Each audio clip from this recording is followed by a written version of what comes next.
With the appearance of the next Hobbit film, The Desolation of Smaug, out at the cinemas, you may be tempted to take a look at some of the director Peter Jackson's earlier works. So here we go, we're going to delve deep into territory that may consider to be bad taste. Oh, see what I did there? When the townsfolk of a sleepy seaside village mysteriously disappear, the New Zealand government sends in the boys, Ozzy, Frank, Barry and Derek, to investigate. When it turns out that the entire town was butchered by aliens that are in search of the ultimate fast food, human flesh, it's up to the boys to put a stop to Lord Crumb and his co-workers from turning the entire population of the planet into Crumb's country delights. I suppose you're wondering why you're soaking in Reggie-delivered secret herbs and spices. Tomorrow we're having you for lunch.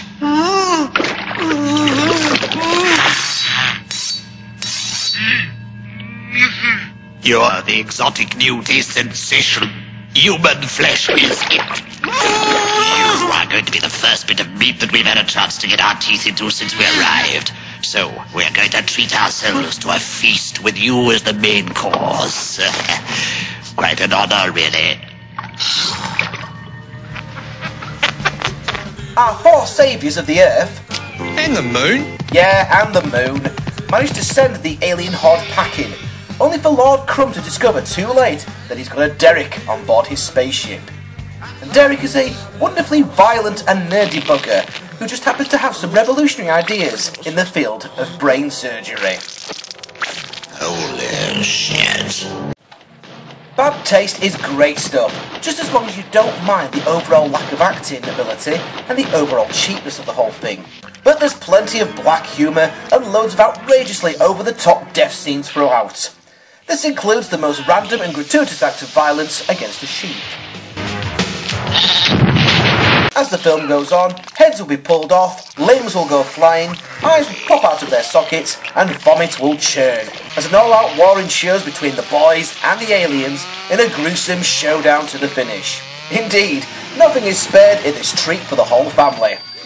Just as long as that family's the Mansons, of course. Directed by and starring Peter Jackson, alongside a bunch of his mates and a lot of rubber prosthetics, Jackson also produced, wrote, and was the head makeup artist in this, his first feature-length offering. Since then, he's brought us Meet the Feebles, Brain Dead, Heavenly Creatures, and The Frighteners. Oh yes, and he also did a series of films that you might have heard about called Lord of the Rings. There is, without a doubt, that he's one of the finest exports from New Zealand. I'm born again. Jackson has a visual style that's not unlike Sam Raimi, who directed the equally quirky and gore-soaked Evil Dead series. Jackson's cameras zip around the place like crazy, usually in some very interesting and innovative ways. Indeed, from watching Bad Taste, you can already see those brilliant flashes of creativity coming through that have stayed with Jackson throughout all his other films since. For that reason alone, Bad Taste is well worth the time to see. What was particularly impressive was a fight sequence very obviously taking place on the edge of a cliff. What makes this even more amazing is that the two characters fighting each other are both played by Peter Jackson, utilising shots taken months apart from each other, as one character, Robert, has a beard, but another character, Derek, does not. Bad Taste shows that low-budget gore films can be very effective when done right, and that budget doesn't matter when you have plenty of enthusiasm. Bad Taste gets a resounding thumbs up from the Big Daddy D.